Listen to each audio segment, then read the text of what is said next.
Sarah Hankins, Sarah Hankins. Gage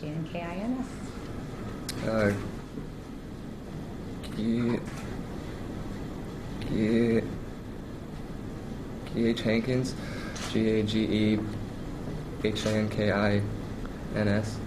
Jackson Hankins, Jacksonhankins. Dave Hankins, Dabehankins.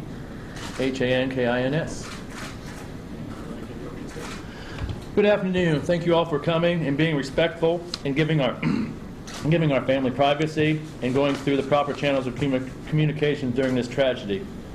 We'd first like to thank the Lord for allowing Gage Jackson and 10 of their friends for surviving and being lucky enough to still be with us today. To the Forrest Jackson Library for allowing us to use their facilities for hosting. To Friends, the National Association of Young People Who Stutter, they are our second family. To Patrick and John Massera from Media Services. To family and friends of the family and friends of our family for the support and prayers. To the Swedish Medical Center in Aurora, Colorado for their great care and just going out of the way to treat us.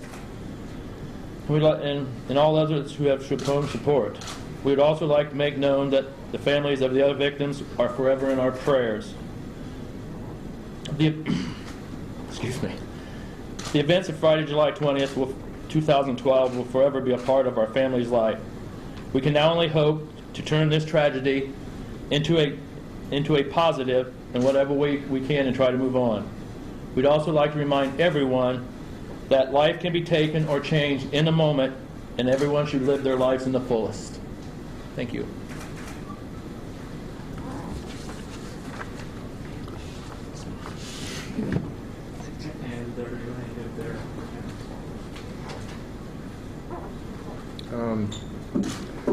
On July 20th, 2012, me and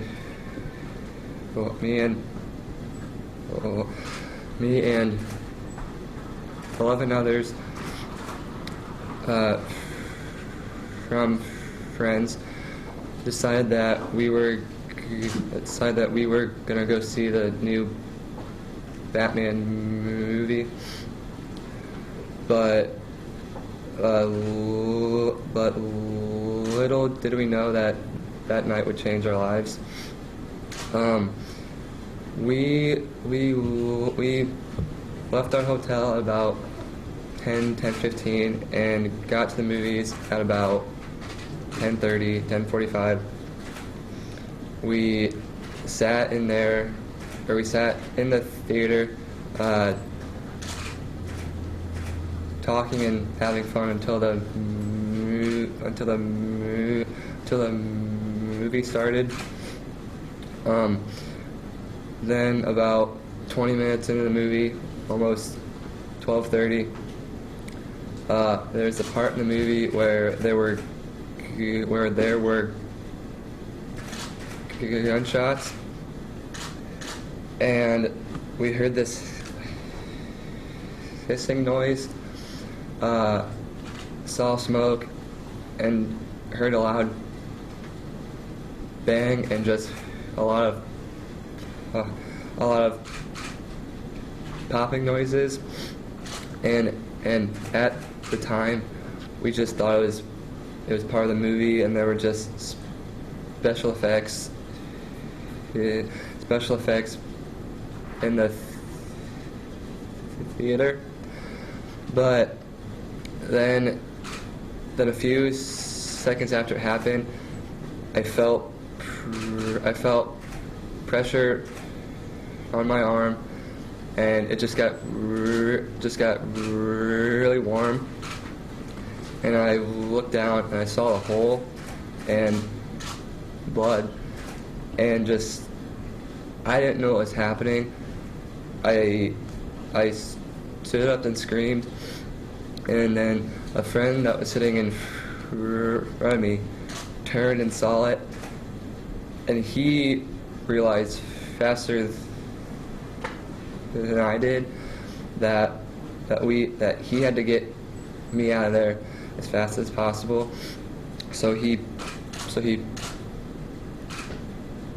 pulled on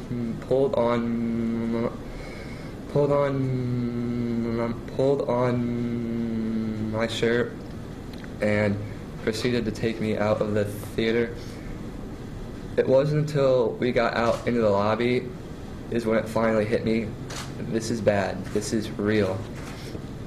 And he went to go find more help, but then the two of us were the first ones out of either of the theaters, and it was all just so overwhelming that I dropped to my knees, and then that's when I started to see and hear the people screaming and running out of all the theaters, and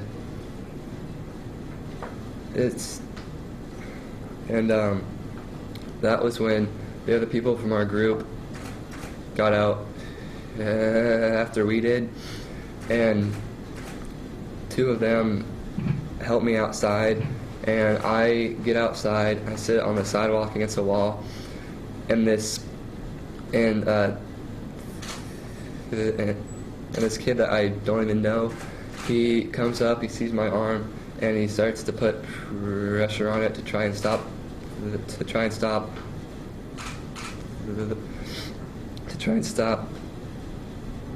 the bleeding. And then a policeman and one of the other friends that was with me, they tried to get me farther away.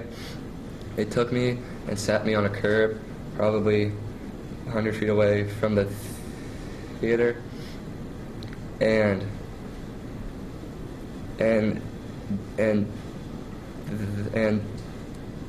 that's when the pain actually hit, was right then and there, and that was the first time I could see how bad the injury was, and how serious it was. And then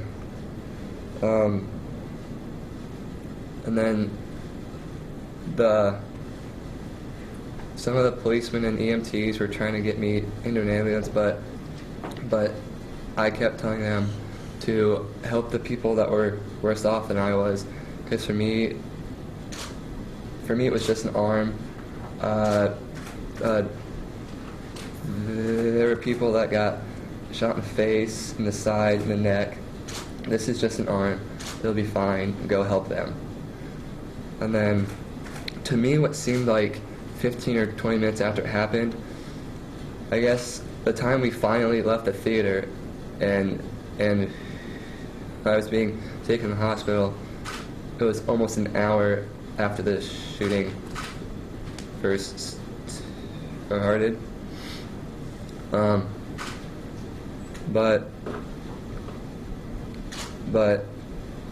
And I was trying to stay as calm as possible as I could throughout this whole situation. And it really helped that I had my friend that was with me the entire time. Her name's Megan Walton, and she's actually from Colorado. And I basically told the EMTs and policemen that I won't go unless she goes with me, because she was just so much help throughout this whole thing, trying to keep me calm. And it took about, I don't know how long it was, 15, 20 minutes to get to the Swedish medical center.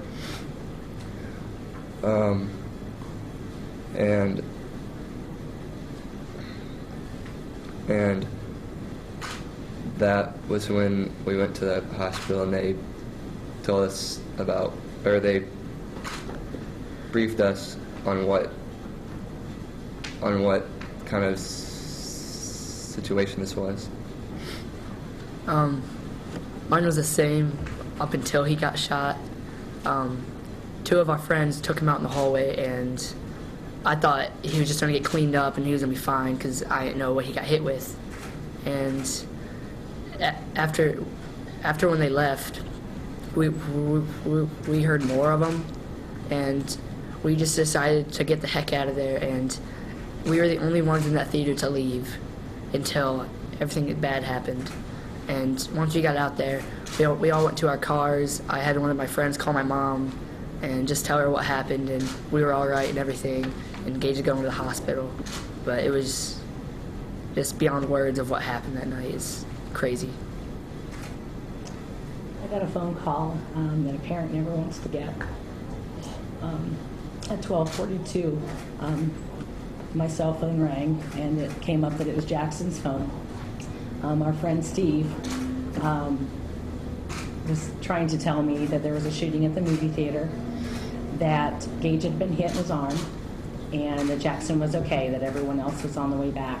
They said that Gage and Megan were with the police at that time, but because the cell phone wasn't fully charged, As usual. he had to go, and he said he'd call me back. Kind of left me hanging there a little bit. Thanks to our friends from Friends, they took over where we were not able to.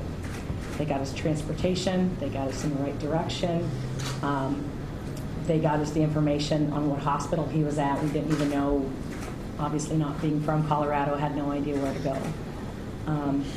Just a lot of communication had to go on. The two folks with us just really took over. They were very comforting. They were reassuring. We got to the first hospital, and at that time found out that he was not there. So we had to go to another hospital.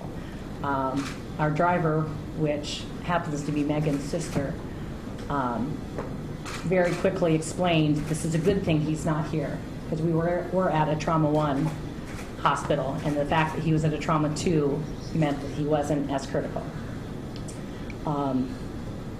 So as soon as we got to the hospital, they dropped us off at the door. We were able to go in very quickly and see him. The moment that I was able to see him changed. He was so strong and totally set the tone for the rest of us. I walked in, he goes, "Hey, Mom," and that was quite a relief. Listening to that kind of took away from all the blood I was looking at on his shorts, and kind of what had really happened. I thank God that Megan was with him to keep him company. It was a load off our minds that he was not alone during this until we got there. The hospital, we just could not say enough about from the time we got there until the time they left. They were so professional and so caring and helped us out in every way possible. It was also a relief knowing that Jackson was being taken care of back at the hospital or back at the hotel by our friends at Friends. They took over with him. It was not even a worry of ours where he was at because we knew he was taken care of. The Embassy Suites in Aurora that we stayed at went above and beyond what we could have imagined. They took over for, got the kids pillows and blankets and snacks and drinks so they could all stay together and work through this. And that was such a relief for us, knowing that we could focus at that time on Gage and his recovery. That Jackson was being well taken care of. So that just really helped us out a lot. I think another thing we want to throw in too, that when the decision for their initial decision for Jackson then and all the other friends to get out, if they don't make this decision to go outside, they're stuck in. They took everybody to a high school and kept them until they were all interviewed by the police. But they were out of there before the police shut everything off. They said he had to dodge through police cars and stuff, and they got out and got back to the hotel before they. And we knew where they were, and other than that, we wouldn't have. So we're thankful for that. Their instincts took over. Can I ask you a few questions? Okay, we got a couple more if you. Just a little bit.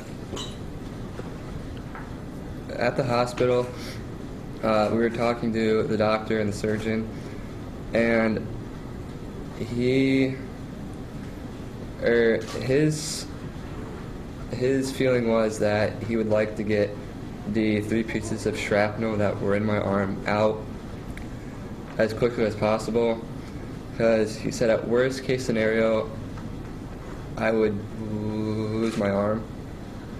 And then as soon as he said that, I said, okay, let's go. Let's have surgery right now. They were concerned that with the shell going through the wall, and the dirtiness of it, you know, the infection and stuff, and if we left it in, they think it was something called compartment syndrome with the muscle. It would just basically help kill the muscle. Gage didn't have any hesitation when he said, take it out. And then after the surgery, I got back to my room and